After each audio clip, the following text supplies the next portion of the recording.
Okay, last class maximum complete हो गया था, मैंने ग्रोथ बताया था, ठीक है, ग्रोथ बताया था, उस पर ज़्यादा सम्स नहीं किए थे हम लोग ने, लास्ट एक सम्स कर लिया था, I think which is more than enough. कुछ नहीं था सर, सिर्फ कैलकुलेशन था, पावर का कैलकुलेशन था, ठीक है। सम्स मैंने जो दिया था हो रहा है क्या?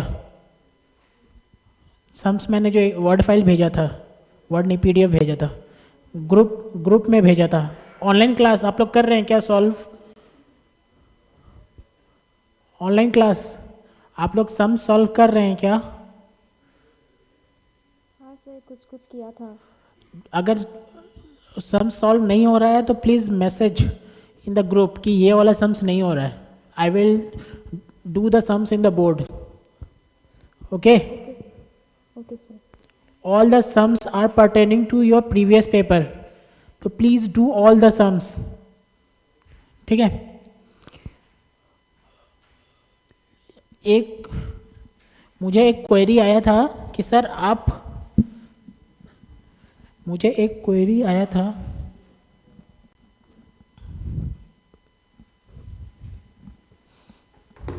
ओके, मुझे एक क्वेरी आया था कि सर आप 7% को 1.07 कैसे ले रहे हैं?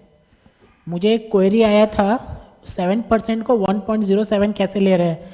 सर 7% को हम डिवाइड कर दे रहे हैं 7/100, किसी को फ्रिक्शन हो रहा है तो मैं ब्रेकअप कर रहा हूँ, 7% को डिवाइड कर दे रहे हैं 7/100, जो हो रहा है 0.07, जो हो रहा है 0.07, आई थिंक क्लियर है। और वो 0.07 को हम लोग जब फॉर्मूला में डाल रहे हैं तो सिंस फॉर्मूला है 1/i, तो i है 7%, तो 1 प्लस 0.07 इज इक्वल्स टू 1.07, यही था, nothing very hard, just a common sense. Sir 7% है तो उसका फैक्टर लेंगे 1.07, 10% है तो फैक्टर लेंगे 1.10, 12% तो फैक्टर लेंगे 1.12, 1% है तो 1.01, understood? Okay,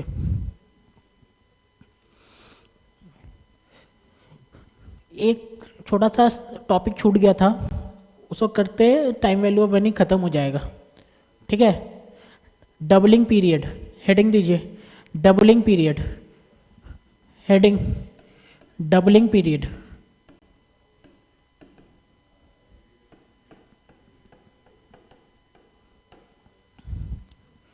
doubling period,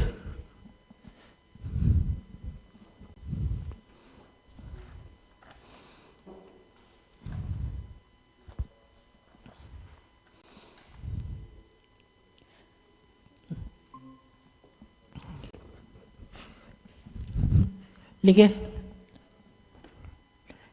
it is the period, it is the period, it is the period at which the sum invested, it is the period at which the sum invested will be double of itself, it is a period at which the sum invested will be the double of itself,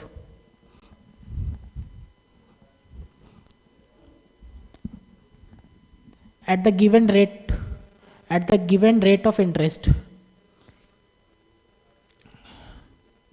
at the given rate of interest,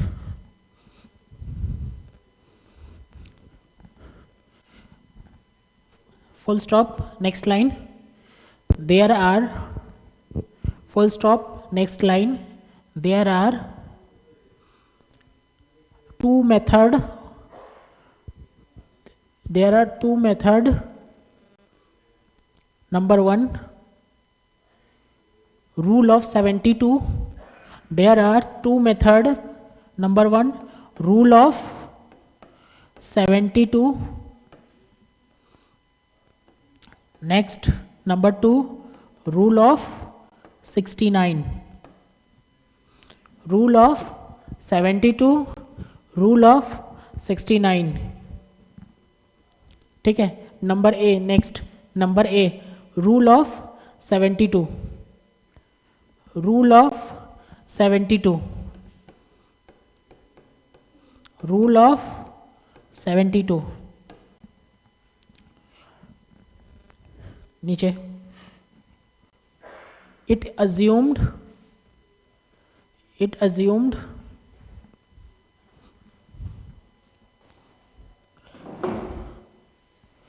that the investor will invest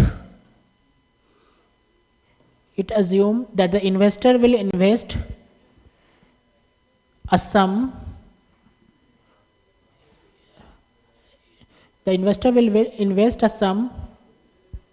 for the period of 6 years,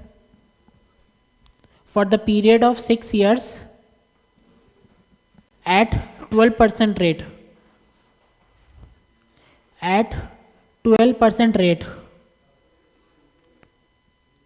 hence the effective rate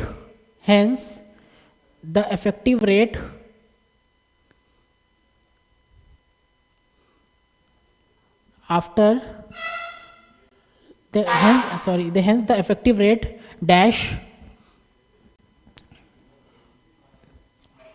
1, कितना percent है, 6%, 12%, effective rate dash 1.12 का power में 6, hence the effective rate is equals to 1.12 का power में 6 is equals to कितना आ रहा है, 1.12 का पावर में 6 इज इक्वल्स टू कितना आ रहा है,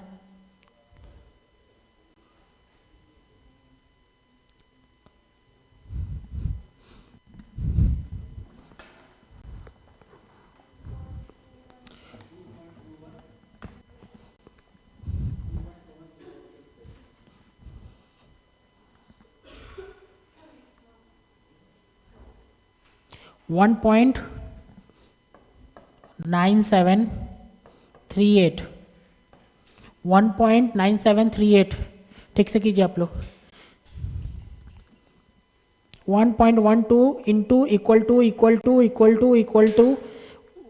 सॉरी 1.9738, ओके। ऊपर में जब तक 7 नहीं आ जाए, एक बार equal to, first time equal to दबाने से 2 आता है, 1.9738 अप्रोक्सीमेटली 2, ठीक है, अप्रोक्सीमेटली 2।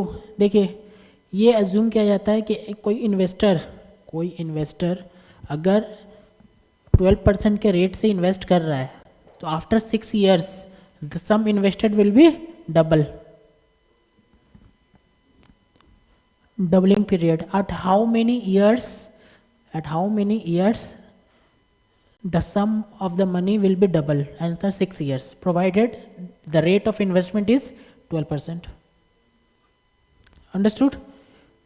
Next, ये क्या था, इसको फर्स्ट बुलेट कर लेना, इसको फर्स्ट बुलेट जो मैंने अभी लिखवाया, फर्स्ट बुलेट मैंने अभी जो लिखवाया है, first bullet, second bullet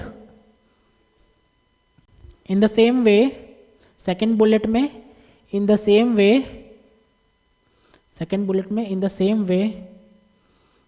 it can also be assumed,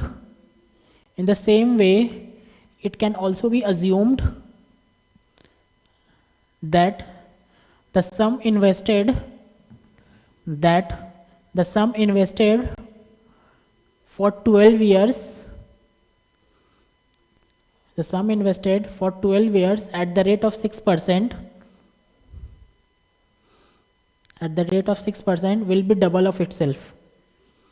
will be double of itself,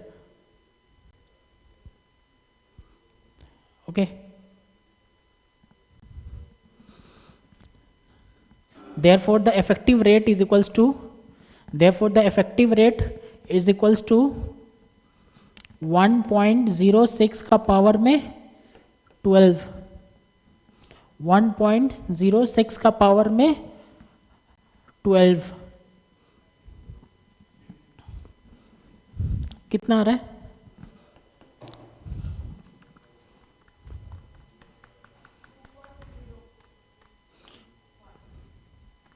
2.01 approx में 2।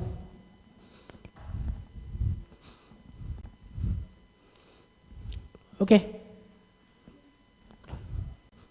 अगर कोई फ्रिक्शन आ रहा है किसी को अगर इंटू करने के लिए तो 1.06 इंटू इक्वल टू कितने बार दबाएंगे? जब तक ऊपर में 30 नहीं आ जाए, जब तक ऊपर में 30 नहीं आ जाए।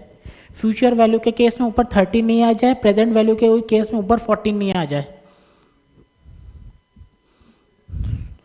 ओके, ठीक है। उसके बाद नंबर ए था ये। Number B, rule of 69। Rule of 69,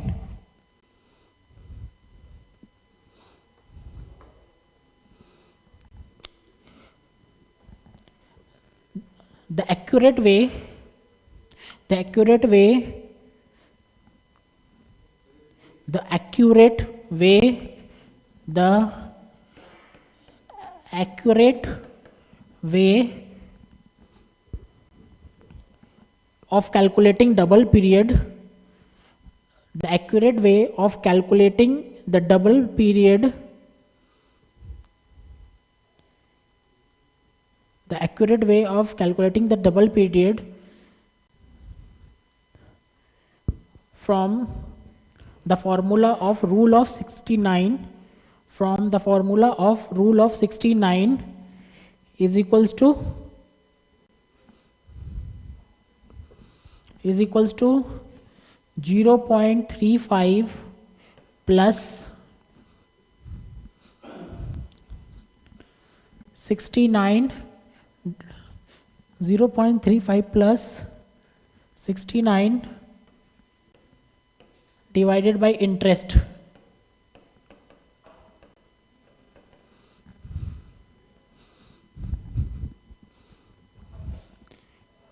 divided by interest rate लिख दो ना, interest rate.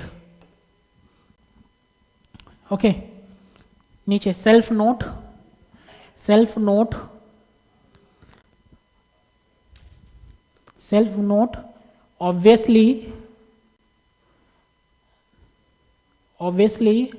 both the rule, obviously both the rules helps us to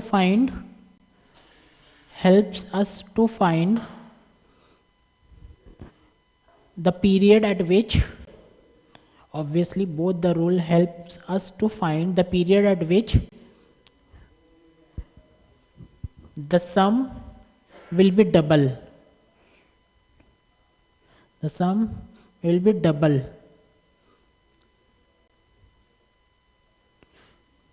क्या लिखा मैंने, क्या बोला? Obviously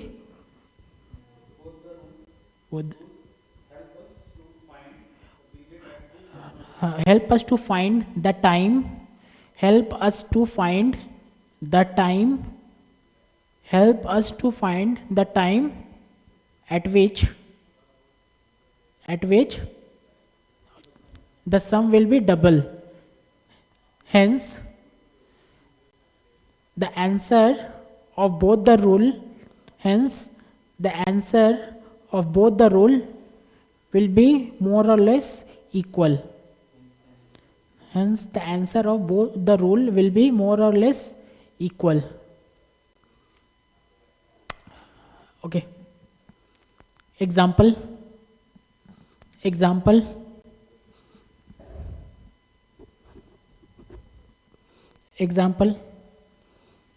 how long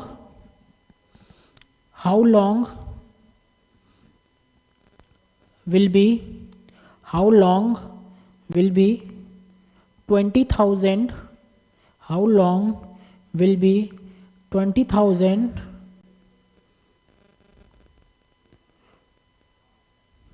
how long will be 20,000 to double,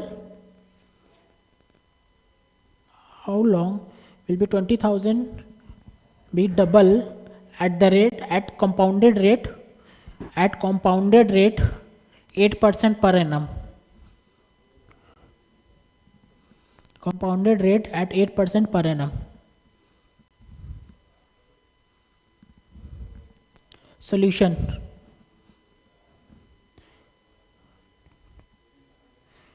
Solution.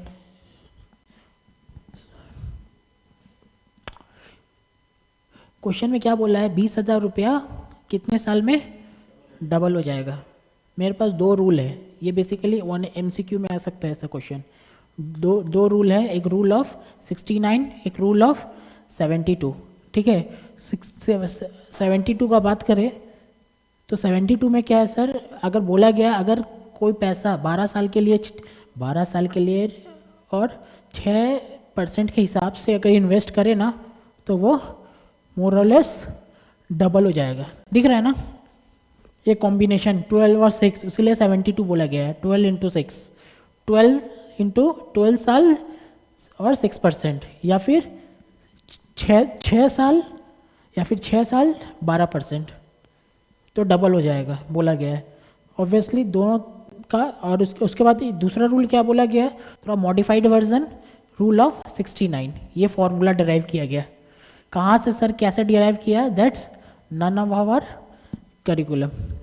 ठीक है, बस फॉर्मूला है, MCQ में काम आ सकता है सिर्फ पीरियड फाइंड आउट करने के लिए। तो और ऑब्वियसली ये दोनों पीरियड मोर और लेस सेम रहेंगे, ठीक है, अप्रोक्सीमेटली फिगर है ना, कुछ डेसिमल में ऊपर नीचे हो सकता है, मोस्ट मोर और लेस सेम रहेंगे। लिखिए, पहले रूल ऑफ 72 से निकालते हैं, रूल ऑफ 72 से निकालते हैं solution. Rule of 72, rule of 72, R is equals to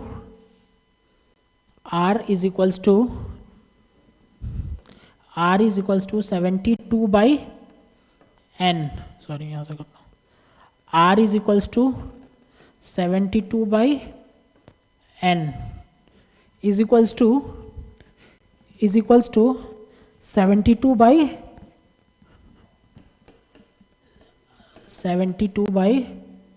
8, R is equals to 9, R is equals to 9 years।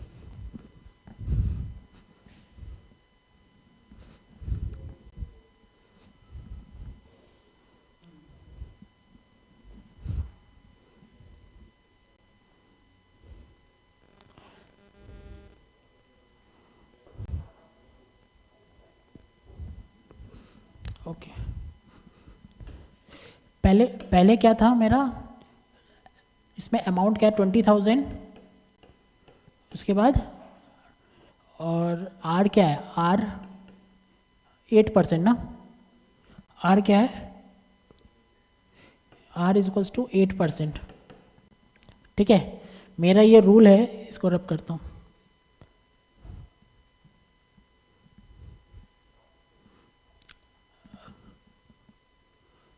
मेरा ये रूल है R is equals to 72 by n, rule of 72 में। ठीक है, तो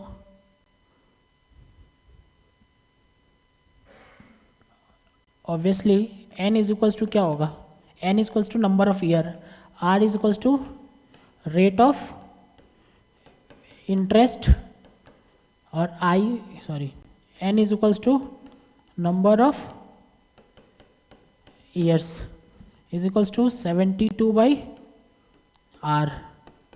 तो n is equals to 72 by 8 is equals to 9 years approx. Understood. 20,000 हो 10,000 हो कोई मतलब नहीं है, ये रूल है, rule of 72, R is equals to 72 by n। ठीक है, डबल कैसे हो रहा है वो जस्टिफाई हुआ है अभी। ठीक है, फिर next rule of 69, rule of 69 rule of 69, rule of 69 में क्या है, 0.35 प्लस 69 बाई इंटरेस्ट रेट, 0.35 मतलब n is equals to 0.35 plus 69 by interest rate, 69 divided by interest rate क्या है 8, तो 0.35 प्लस क्या आ रहा है 60, ये डिवाइड करके कितना आ रहा है 625 इज इक्वल्स टू बता 8.975, ठीक है अप्रोक्स,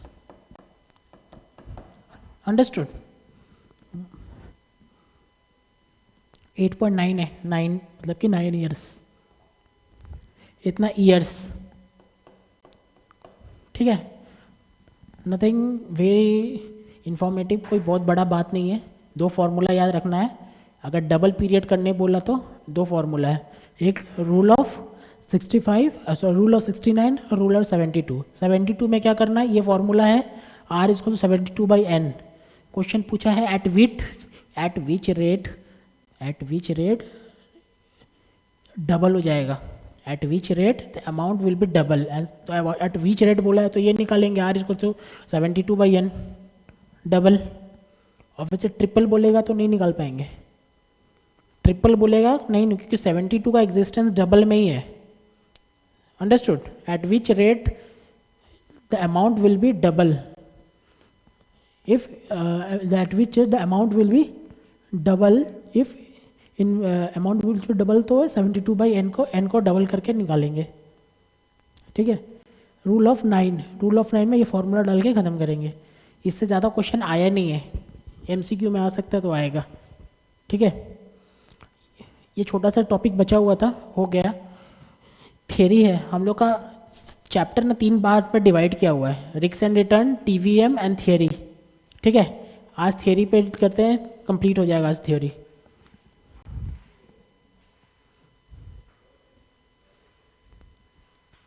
ओके, बुक खोल लेंगे जिसका पास बुक है।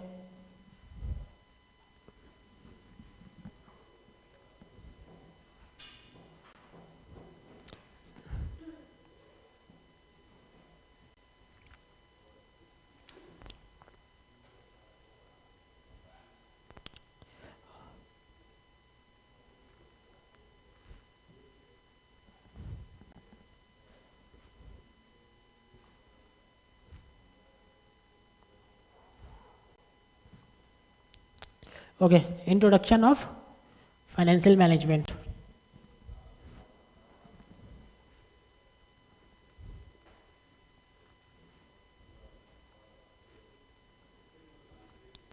फर्स्ट में क्या है, fundamental what is financial management. थोड़ा जल्दी करेंगे हम लोग, ठीक है। Finance is called the science of money. Finance is called the science of money. It studies the principle and methods of obtaining control of money from those who have saved it and the administrating it by those who wish to control it passes, ठीक है। ज़्यादा इस पे तो theory आएगा नहीं, ठीक है, जो थियरी आएगा हम लोग नीचे डिस्कस करेंगे। Finance is what is called, finance is called the science of money, ठीक है। Fund, if I have a fund, assume a company X Limited have a corpus of 250 crore, ठीक है, वो कहाँ इन्वेस्ट करेगा, ठीक है। Company is having the fund of 250 crore, वो कहाँ इन्वेस्ट करेगा। इन्वेस्ट करते समय मुझे 500 करोड़ का ज़रूरत है, तो 250 करोड़ कहाँ से लेगा। It's all talk about the financial management. Obviously अगर कोई कंपनी है इन्वेस्ट करना चाहेगी तो क्या चाहेगी, हायर रेट या लोअर रेट, हायर रेट, ठीक है। जहाँ रेट हाई हो, जो प्रोजेक्ट में रेट हाई हो वहाँ इन्वेस्ट करेगी। जब मार्केट से उठाएगी, मार्केट से उठाएगी तो क्या उठाएगी, ज़्यादा कि लो रेट? लो रेट चाहेगी, रेट कम से कम हो, इन्वेस्ट करते समय चाहेगी रेट सबसे ज़्यादा हो। ठीक है, तो ये सारा चीज़ को मैनेज कौन करता है? फाइनेंस। ठीक है, फाइनेंशियल मैनेजमेंट। अकाउंट्स मैनेज नहीं करता, अकाउंट्स क्या करता है? रिकॉर्ड करता है। ठीक है, try to understand the difference between the thin line between the finance and accounts. Accounts क्या करता है? मैनेज करता है मनी को, पैसा कहाँ उठा लगाएं, शेयर्स में लगाए, डिवेंचर में लगाए, इन्वेस्टमेंट करे, कौन सा इन्वेस्टमेंट करे। ऑब्वियसली इकोनॉमीज में क्या है, there are we have a limited source और unlimited source. Limited source fund limited है, ठीक है, और प्रोजेक्ट अनलिमिटेड है। All project does may not have positive NPV. Positive NPV मतलब क्या? मैं इस प्रोजेक्ट को करूँगा, it may be possible project fail हो जाएगा। इट्स ह्यूमस मतलब कि high volume of fund is required, decision is required. अगर डिसीजन फेल हुआ तो कंपनी का 100 करोड़, 500 करोड़, लाख करोड़ का लॉस है। ठीक है, तो वो करने से पहले कंपनी एस्टिमेट करती है। एस्टिमेट कैसे करती है? With the help of tools in the financial management. Understood? तो ये ऑथर ने लिखा है, नथिंग टू डिस्कस। ठीक है, okay. what are the purpose, what are the objective of financial management? What are the objective of financial management? एक बात याद रखिएगा, the main objective of the financial management is what? The main objective of the financial management to enhance, to maximize the shareholder wealth. To maximize, what is the purpose of accounting? Purpose of the accounting to record the transaction. ठीक है, मैंने shares issue किया, class कर रहे होंगे ना, shares issue किया, shares issue करना है कि नहीं करना, who takes the decision? Financial management. But after issuing the share, how it will record in our books of account, who will take care of it? Accounts. Understood? क्या करना है sir? Decision लेने का बात है तो फाइनेंशियल मैनेजमेंट डिसीजन लेगा, लेकिन जो काम हो गया उसको रिकॉर्ड करना है। Record for the purpose of external people. External people मतलब हम लोग आज टीसीएस उठ रहा है, टीसीएस उठ रहा है, हु विल, मतलब टीसीएस उठ रहा है तो हम लोग कैसे जानेंगे? Through accounts, through financial statements. Financial statements नहीं होगा तो कैसे जानेंगे? टीसीएस को लोन देना है, रिलायंस को लोन देना है कि नहीं, कौन जानेगा? बैंक जानेगा। बैंक कैसे जानेगा? Through financial statement. Who will record the financial statement? Accounts. Understood? तो अकाउंट्स का पर्पस क्या है? To record the transaction. But finance का पर्पस क्या है? To maximise share holder wealth. To maximise share holder wealth, share holder को wealthy करना। ठीक है, आपने रिलायंस का शेयर्स लिया, आपने टीसीएस का शेयर लिया, आपने विप्रो का शेयर लिया, आपने एमआरएफ का शेयर लिया। एमआरएफ का शेयर कितना में ट्रेड हो रहा है पता है आपको? अबाउट 1 लाख रुपीज़ पर शेयर। अंडरस्टूड? आप इतना पैसा वाला है और एमआरएफ का शेयर लिए, एमआरएफ का शेयर लिए तो व्हाट इज, तो एमआरएफ का शेयर लिए तो क्या कॉन्ट्रैक्चुअल एग्रीमेंट हुआ क्या? एमआरएफ का शेयर बढ़ेगा ही नहीं हुआ। दैट्स वाई इक्विटी होल्डर को गेन कराना is not the contractual obligation of the company. आपने शेयर लिया आपके अपने रिस्क पे, बट अगर आपने लोन दिया, डिवेंचर इशू किया, डिवेंचर इशू आई थिंक आप समझ रहे होंगे, मोटा मोटी क्या समझा? डिवेंचर इशू मतलब लोन, कंपनी ने लोन उठाया, कहाँ से? बैंक से या मार्केट से? मार्केट से। तो मार्केट से जब लोन उठाया तो लोन के एग्रीमेंट में लिखा हुआ था, लोन के एग्रीमेंट में क्या लिखा हुआ था कि company will issue interest at the rate of 9%। Obviously market, bank ने 10%, बैंक से लेती 10% देना पड़ता है, मार्केट से उठा है because of good reputation in the market.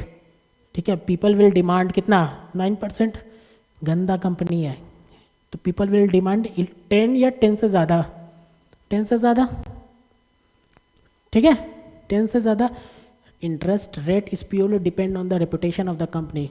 Reputation of the company बोलने का मतलब है कि risk, if the people if the market feels कि पैसा डूब जाएगा, इफ द मार्केट फील्स कि पैसा डूब जाएगा, they will ask for high return या लो रिटर्न? हाई रिटर्न, है कि नहीं? आपको लग रहा है कि पैसा डूब जाएगा तो आप ज़्यादा रिटर्न मांगोगे। अंडरस्टूड? तो ये डिवेंचर केस में क्या होता है? डिवेंचर केस में there is a contractual agreement between the company and the people, debenture holders को बोलते हैं कि मैं आपको 9% दूंगा ही। बट शेयर से केस में ऐसा कोई कॉन्ट्रैक्चुअल एग्रीमेंट नहीं होता। आपने अगर शेयर्स बाई किया जीरोधा या कोई भी ऐप से जाके आपने शेयर्स बाई किया, तो आपने शेयर बाई किया खुद के रिस्क पे। कंपनी उठेगी या गिरेगी, कंपनी आपको के ऊपर कोई आपका रिस्पॉन्सिबिलिटी नहीं है कि आपको देना ही है वेल्थ। लेकिन the purpose of the company to maximise the share holder wealth. बाद में जो हो गया अलग बात है, जो हो गया वो अलग बात है। इट इज़ अज्यूम कि जो अगर शेयर होल्डर का वेल्थ गिर गया, आपने 300 रुपये में शेयर लिया और आज के डेट में 300 नहीं 295 हो गया, ठीक है, तो इट इज़ अज्यूम्ड कि कंपनी ने आपका वेल्थ डिस्ट्रॉय किया है और ये 300 से 350 हो गया, तो कंपनी ने आपका वेल्थ डिस्ट्रॉय नहीं क्रिएट किया है। अंडरस्टूड? तो फाइनेंशियल मैनेजमेंट का एक पर्पस है to create the share holders wealth. ठीक है, कंपनी बड़ा बड़ा प्रोजेक्ट करेगी, आज के डेट में 500 करोड़ जा रहा है प्रोजेक्ट करने में, 4 साल बाद 500 करोड़ नहीं 600 करोड़ आ रहा है। It will create your wealth या create share holders wealth. Who is the owner of the company? Shareholders. Shareholders are the owner of the company. Obviously जब प्रॉफिट मैक्सिमाइज होगा तो शेयर होल्डर का वेल्थ बढ़ेगा। ठीक है, देखिए, profit maximisation in economic theory, the behaviour of the firm is analysed in terms of profit maximisation. Okay, it implies that a firm either produce maximum output for a given amount of input or uses minimum input for producing a given output. Obviously तभी तो profit आएगा। आपके पास जितना input है, सुनिए, input जितना है उससे ज़्यादा आउटपुट बनाए तो ही प्रॉफिट आएगा, या फिर जितना आउटपुट है उससे कम इनपुट लगा के बनाए तो ही तो प्रॉफिट आएगा। उसी को घुमा के लिखा है। A firm should manage all aspects of business such a way that the revenue are maximized and cost are minimized. कोई बहुत बड़ा बात नहीं बोल रहा है, हम लोग कॉस्ट में यही समझ सीखते हैं, कॉस्ट को रिड्यूस कीजिए, ठीक है, और रेवेन्यू को मैक्सिमाइज कीजिए, वही बोला है। As a finance student you should not be surprise कि क्या लिख दिया बहुत बड़ा बात। पता है प्रॉफिट मैक्सिमाइज तभी होगा जब रेवेन्यू मैक्सिमाइज होगा, जब कॉस्ट मिनिमाइज होगा। उसी को 4 लाइन में लिखा गया है। ठीक है, वेल्थ मैक्सिमाइजेशन में क्या है sir? Company do such a project जिसमें शेयर होल्डर का क्या हो, वेल्थ मैक्सिमाइज हो, शेयर होल्डर का वेल्थ मैक्सिमाइज हो। The earlier objective of profit maximization is now replaced by the value of wealth maximization. Understood? Since the profit maximization is a limited one, it cannot be the sole objective of the firm. Value creation is the driving force behind the financial management. Creating wealth for shareholders by increasing the value of the investment is the key goal of the financial management today. Understood? Maximizing the market value of the firm can be calculated, the formula obviously ये formula है। Market, अगर कोई कंपनी का market value कैसे करेंगे? Market value is equals to क्या है? मार्केट वैल्यू ऑफ इक्विटी बस मार्केट वैल्यू ऑफ डेप्ट, यही तो है। अरे यार,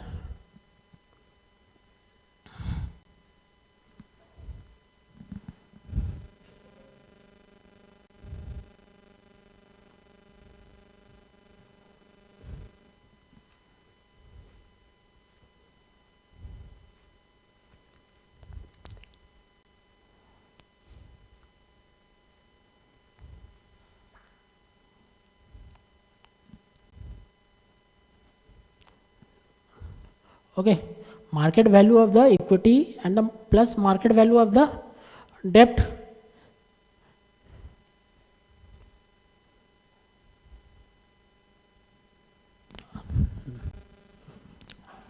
Assume the balance sheet of the company. Assume the balance sheet of the company. ठीक है, यहाँ पे देखिए, यहाँ करंट एसेट्स, यहाँ current liability, sorry,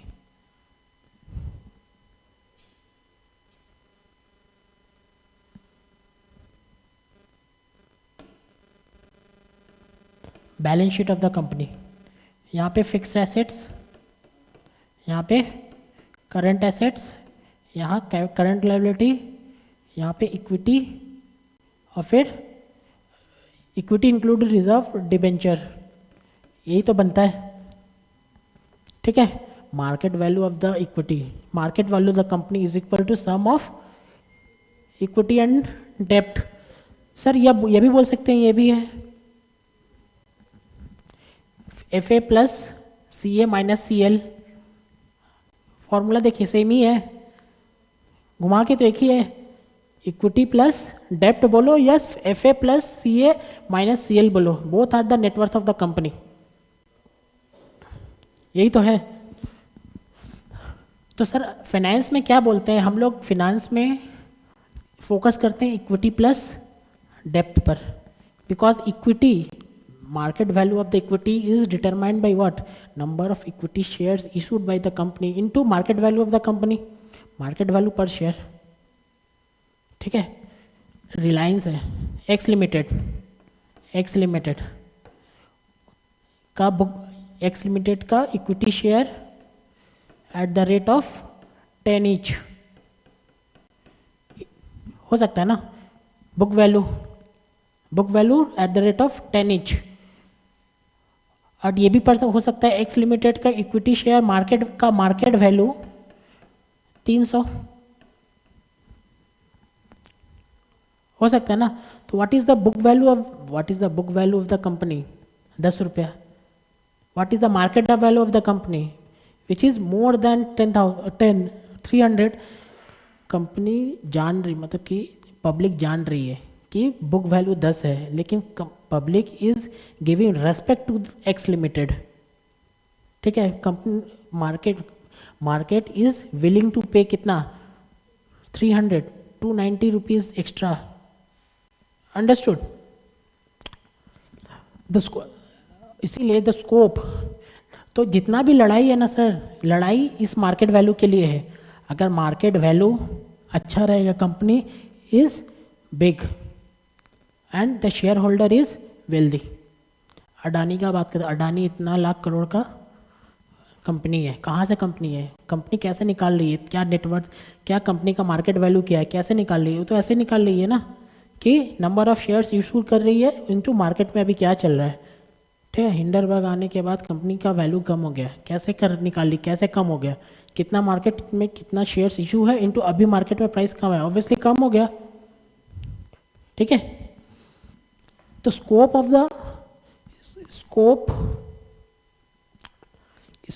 the financial management, there are 3 scope. एक फाइनेंशियल मैनेजमेंट को 3 डिसीजन लेना पड़ता है. इन्वेस्टमेंट डिसीजन, सर कहाँ कहाँ इन्वेस्ट करें सो दैट पॉजिटिव आए अपना रिटर्न. ठीक है, फाइनेंस में रिटर्न को एक नाम देते हैं NPV, net present value. NPV, net we will come to it. ठीक है, क्या होता है NPV? सर आज के डेट में सुनिए, बहुत इजी है. वो इक्विवेलेंट अकाउंट्स में पूछेगा, अकाउंट्स का बंदा को, तो वो प्रॉफिट ही बोलेगा. आज के डेट में मेरा 500 रुपया जा रहा है, आज के डेट में 500 रुपया जा रहा है, कल 100 आएगा, परसों 300 आएगा, उसके बाद सोचो 200 आएगा. कितना आया टोटल? 510, 500 क्या 600. आज के डेट में 500 रुपये मैं किसी प्रोजेक्ट में लगा रहा हूँ. 3 साल का प्रोजेक्ट है. पहला साल मुझे 100 देगा, दूसरा साल मुझे 200 देगा, तीसरा साल मुझे 300 देगा. टोटल कितना देगा? 600. तो आज के डेट में उस कंपनी का नेट प्रेजेंट वैल्यू क्या है? 600 minus 500, positive, 100 positive.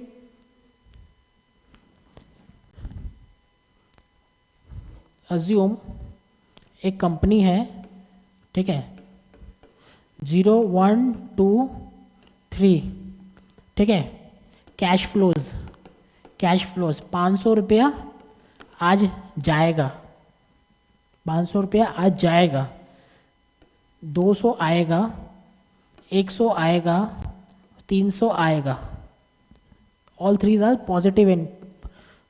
Positive NPV, positive cash flow जाएगा, नेगेटिव, पॉजिटिव पॉजिटिव पॉजिटिव आएगा। आज के डेट में सोचो डिस्काउंट रेट अगर सोचो n% है, सॉरी i% है, डिस्काउंट रेट i% है, तो इसको पुल करेंगे, यहाँ पे पुल करेंगे तो ये सोचो, I am not going into calculation, ये 197 आएगा, पुल करेंगे तो 197 आएगा, ये पुल करेंगे तो से 97 आएगा, ठीक है, ये पुल करेंगे तो से 295 आएगा। अंडरस्टूड? पुल किए विथ सर्टेन रेट आया, आने के बाद टोटल क्या आया, टोटल प्लीज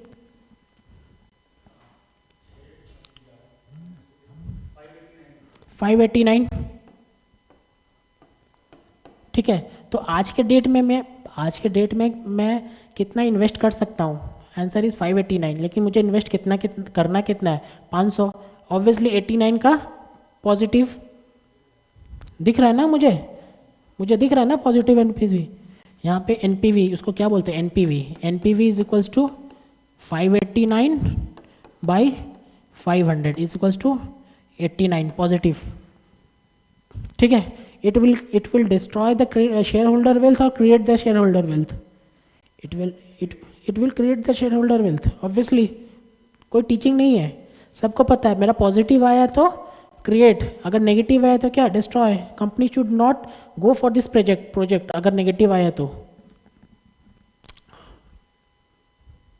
यहाँ पे देखिए, तो वो इन्वेस्टमेंट लेने का, सुनिए, वो इन्वेस्टमेंट लेने का डिसीजन कौन करता है, फाइनेंशियल मैनेजमेंट, प्रोजेक्ट करे कि नहीं करे, with the tool of what, ये एनपीवी को टान के, ठीक है, एनपीवी को टान के, अगर प्रोजेक्ट लॉन्ग टर्म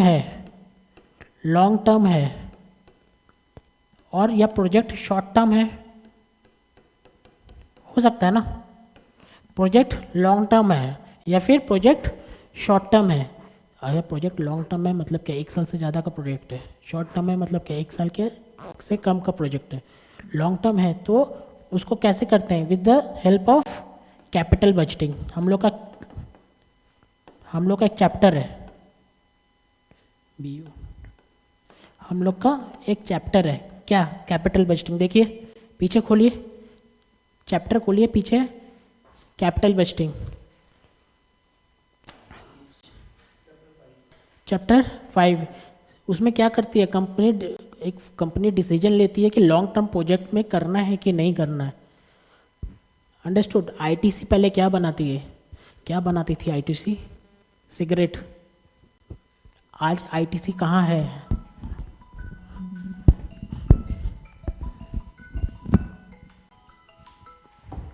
आज आईटीसी कहाँ है, आईटीसी पहले सिगरेट बनाते थे, आज पेपर बनाती है, एफएमसीजी प्रोडक्ट बनाती है। These are what, long term decision, ठीक है।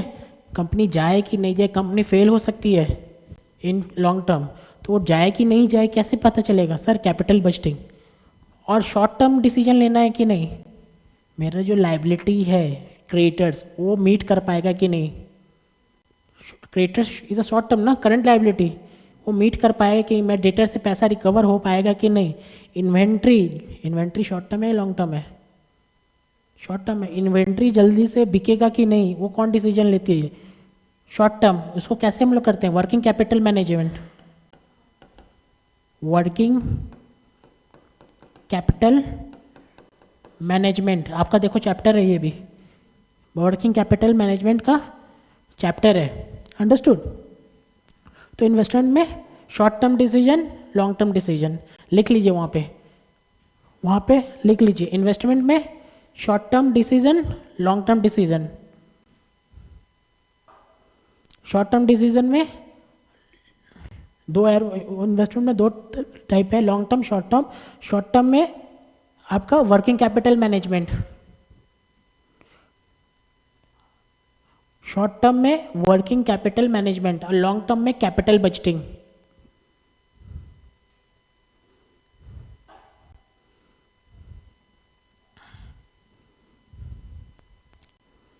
ओके,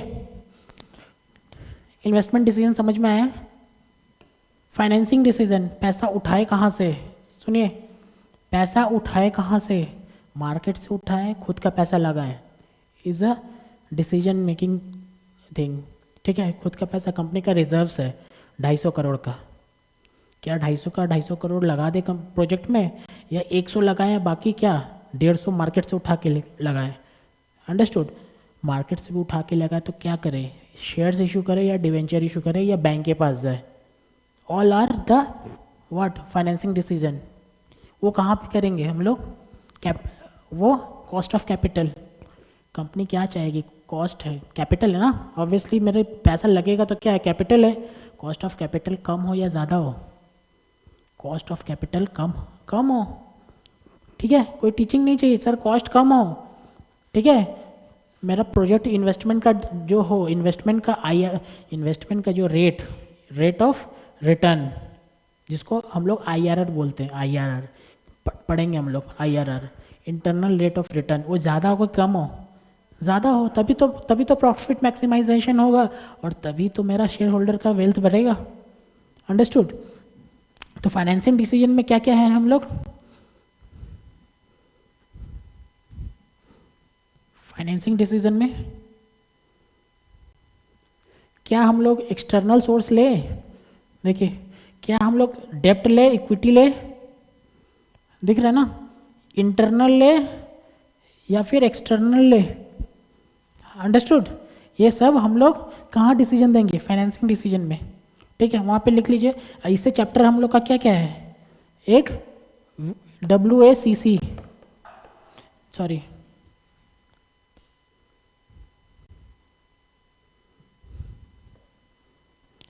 एक है कॉस्ट ऑफ कैपिटल,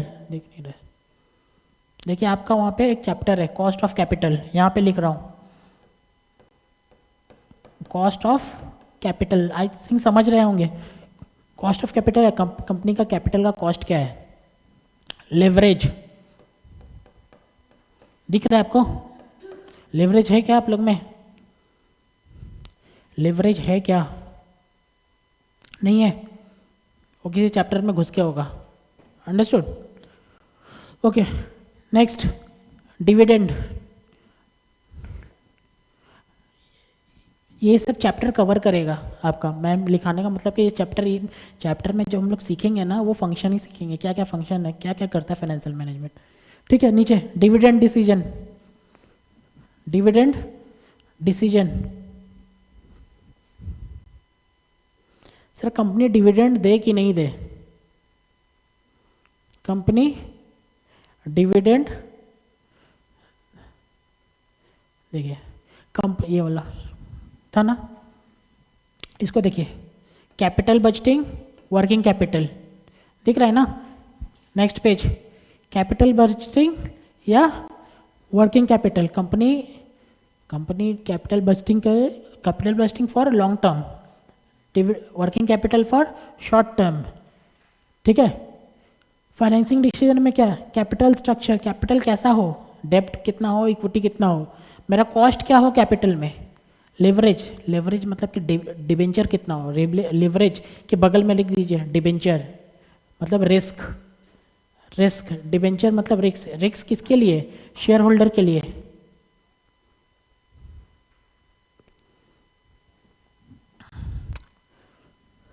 ठीक है, फिर dividend decision, next third line होगा, third point, dividend decision, company dividend देगी कि नहीं देगी,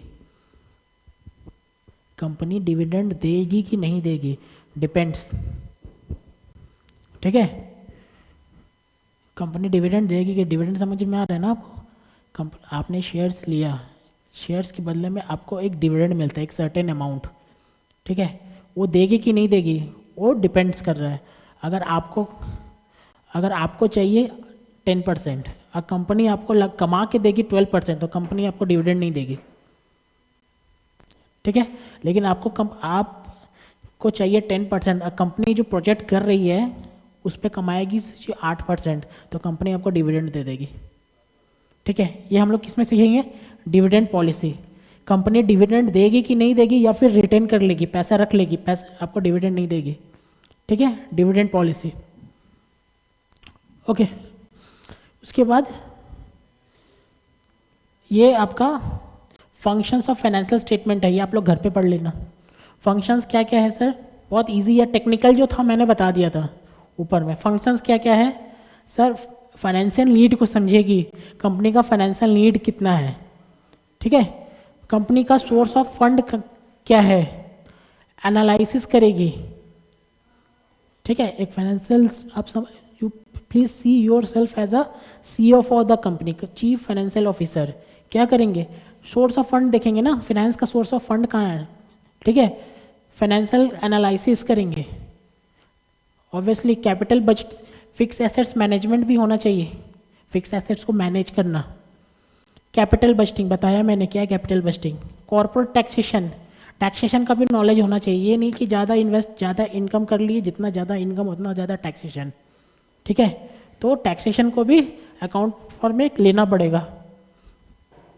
वर्किंग कैपिटल मैनेजमेंट मैंने बताया, ठीक है। करंट लायबिलिटी को पेमेंट कर पाएंगे कि नहीं, ठीक है।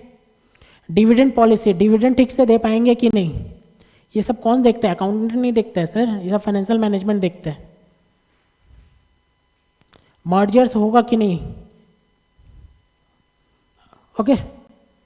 इसको आप रीड कीजिए, ठीक है, रीड कीजिए। नहीं समझ में आएगा तो मेरे को बताइएगा, ठीक है। Functions is not a very technical चीज़, याद करने का चीज़ है, ठीक है। ओके, मैं क्लास ऑफ कर रहा हूँ।